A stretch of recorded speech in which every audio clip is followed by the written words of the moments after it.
Selanjutnya kita akan belajar tentang heading dan juga tentang paragraf. Sama seperti tadi, kita buat file baru saja. Jadi kalau misalnya kita akan berubah atau belajar lagi, kita tinggal melihat file yang sudah kita buat sebelumnya.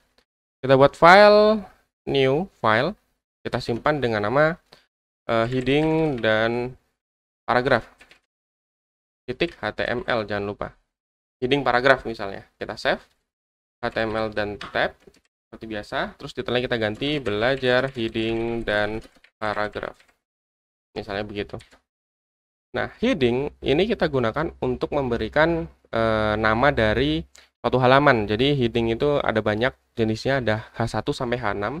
Perbedaannya apa? Perbedaan adalah ukurannya dan fungsinya. Contoh kita tulis H1. Ini adalah contoh heading 1. Kita berikan contoh heading 1, heading 2, heading 3, heading 4, heading 5, dan heading 6. Heading 2, 3, 4, 5, 6. 2, 3, 4, 5, dan 6. Oke. Nah, jadi di sini adalah contoh untuk penggunaan heading. Heading digunakan untuk menandakan kalau dia adalah judul dari dokumen atau judul dari suatu paragraf. Misalnya seperti itu. Ini kita simpan. Terus kita open in browser untuk melihat hasilnya. Nah, hasilnya adalah seperti ini. Jadi heading 1 merupakan heading yang paling besar yang bisa kita gunakan sebagai judul dari bab kalau misalnya ada di buku.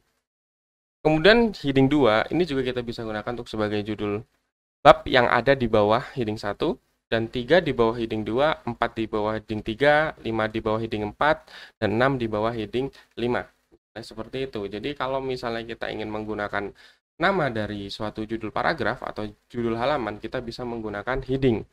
Nah, heading itu ada banyak, ada 1, 2, 3, 4, 5, dan 6. Tergantung kita penggunaannya saja. Selanjutnya kita akan bahas tentang paragraf. Yang sudah dibahas sebelumnya. Paragraf itu ditulis dengan huruf P. Ini adalah contoh paragraf. Nah, ini adalah contoh paragraf. Kalau kita lihat di browser, ya seperti teks biasa. Tapi setiap paragraf, dia akan melakukan enter. Nah, di sini saya akan contohkan, kita akan membuat beberapa paragraf baru, dan kita akan menggunakan yang namanya atribut. Misalnya di sini, kita akan membuat teks. Seorang anak berlari tanpa kenal lelah, mencari makanan misalnya. Lalu kita buat paragraf baru. Lalu anak itu mendapatkan makanan yang banyak. Lalu kita tulis P lagi untuk paragraf baru. Tapi makanan yang didapat ternyata makanan busuk. Terus kita kasih P lagi. Akhirnya makanan itu dia buat menjadi pupuk untuk pohon di depan rumahnya. Nah, misalnya seperti ini, kita buat 4 paragraf. Nah, seperti ini.